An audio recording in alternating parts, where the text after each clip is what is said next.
ওকে তো ভাই লোক জননায়কন এই সিনেমাটা রিলিজের কথা ভুলেই যান, কারণ এইবার মেকাররা যা সিদ্ধান্ত নিয়েছে ওটা শুনে আপনিও তাদের গালি দিবেন। আরেকদিকে বারাণসীর বাজেট বেড়ে হয়ে গিয়েছে 1800 কোটি লিটারালি, যেখানে রাজামৌলির বাহুবলী 2 এর টোটাল কালেকশন ছিল 1800 কোটি। সাথে রামায়ণ নাকি রিলিজের 5 দিনের মধ্যেই নিজের 4000 কোটি বাজেট রিকভারি করে ফেলবে, যেটা কি সত্যি আদেও সম্ভব? সবকিছুই জানবো, শুধু ভিডিওটার সাথেই থাক।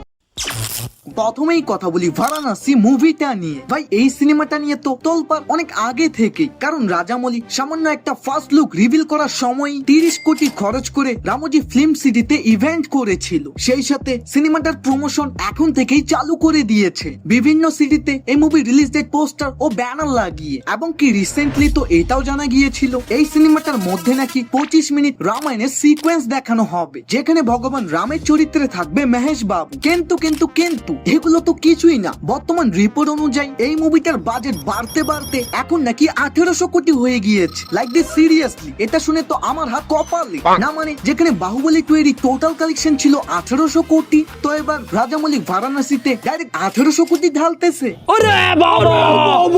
আই নো, মানতেছি গল্পে হয়তো এত বেশি টাকা ডিমান্ড করতেছে, তাই বলে এত বেশি। এটার কারণে কিন্তু আবার রাজামৌলির উপরে এবার প্রেশারটা ডবল পড়বে, যে ভাই এত টাকা দিয়ে মুভি তৈরি হচ্ছে, তাহলে তো এটা ট্রিপল আর ও বাহুবলীর থেকেও বেটার হওয়া উচিত।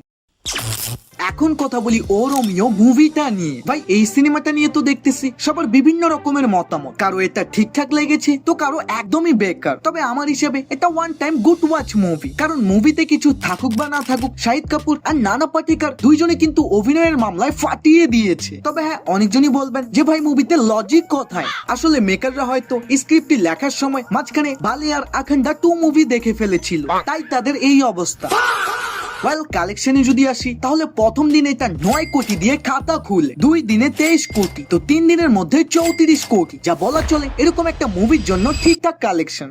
বাকি ভিডিওটা দেখতেছো খুবই ভালো কথা, তবে এদিক ওদিকের ভুল লিঙ্কে ক্লিক করলে খাবার টাস মারা। গাইস, আজকে আমি আপনাদের এমন একটি প্ল্যাটফর্মের সম্পর্কে জানাবো যেখানে প্রতি স্পিনেই বোনাস। জানি এটি শুনতে অবিশ্বাস্য লাগতে পারে, তবে বর্তমান যুগে অর্থ উপার্জন করার সহজ উপায় হলো অনলাইনে, এবং এই প্ল্যাটফর্মটিতে আপনি আপনার পছন্দের সব রকম গেম খেলে উপার্জন করতে পারবেন। তাই এখনই নিবন্ধন করে 300 টাকা জমা করুন, সাথে আমার প্রোমো কোড ব্যবহার করলে পেয়ে যেতে পারেন 50,000 থেকে 1 লাখ টাকা পর্যন্ত বোনাস। তাছাড়াও এখানকার গিভঅ্যাওয়ে ক্যাম্পেইন থেকে জিতে নিতে পারো আইফোন 17 প্রো ম্যাক্স এবং রয়্যাল এনফিল্ড বাইক। তবে হ্যাঁ, আমি যখনই কোনো ভিডিওতে বিজ্ঞাপন দিব বুঝে নিবা ইউটিউব আমার সাথে টাকা নিয়ে গাদ্দারি করতেছে।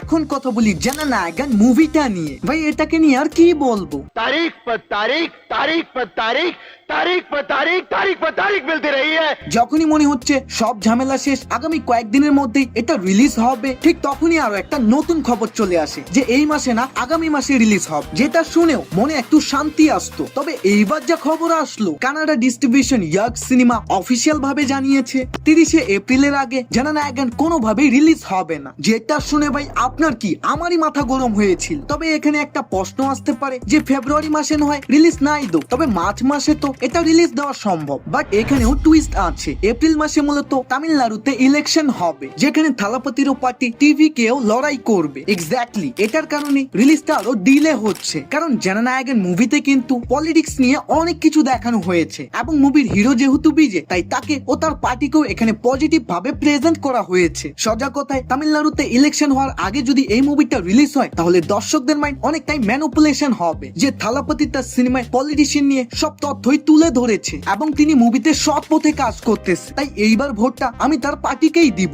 ইয়েস, এটাকেই হাইকোর্ট ফ্রি একটা মার্কেটিং ভাবতেছে, তাই মুভিটাকে 30 এপ্রিলের আগে কোনোভাবেই রিলিজ দেওয়া সম্ভবই না। এখন কথা বলি রামায়ণ মুভিটা নিয়ে। ভাই এই সিনেমাটার উপরে তো বর্তমান পুরো ইন্ডিয়ান সিনেমায় নির্ভর করতেছে, কারণ এই 4000 কোটি বাজেটের রামায়ণ যদি ভুলবশত ফ্লপ হয়ে যায় তাহলে কিন্তু কোনো প্রডিউসার ইন্ডিয়ান মুভিতে অত বেশি টাকাই ঢালবে না। বাট এখানে রামায়ণের মেকাররা একটা মাস্টার মাইন্ড গেম খেলতেছে, তারা সিনেমাটাকে রিলিজ দিবে 40,000 স্ক্রিনে। ইয়েস, এটা কি ভাই তোমার কম মনে হচ্ছে? তাহলে বলি পুরো ভারতের মধ্যে শুধুমাত্র 10,000 থিয়েটারই আছে, অর্থাৎ মেকাররা এটাকে ইন্টারন্যাশনালি রিলিজ দিবে। দিবে, যেটার ফুল ডিটেল তোমরা স্ক্রিনে দেখতেই পাচ্তেছো। এবং এখান থেকেই একটা থিওরি বের হয়, এর আগে সব থেকে বেশি ব্লকবাস্টার পুষ্পা 2 কেই 12,000 স্ক্রিনে রিলিজ দেওয়া হয়েছিল, আর তাতেই ওটা 1800 থেকে 1900 কোটির মতো ব্যবসা করেছিল। আর ভাবুন রামায়ণকে তো 40,000-এর উপরে স্ক্রিনে রিলিজ দেওয়া হবে। ভাই ভাবুন কি লেভেলের কালেকশন তুলবে। তাই তো মেকাররা রামায়ণের উপর 4,000 কোটি রুপি খরচ করে একটুকু ভয় পায় না, কারণ তাদের প্ল্যান অনুযায়ী যদি সবকিছু ঠিক থাকে তাহলে এটা রিলিজের 4-5 দিনের মধ্যেই নিজের বাজেট খুব সহজেই রিকভারি করে ফেলবে। কিন্তু হ্যাঁ, তার আগে চ্যানেলটাকে সাবস্ক্রাইব করে রাখো। বাহ।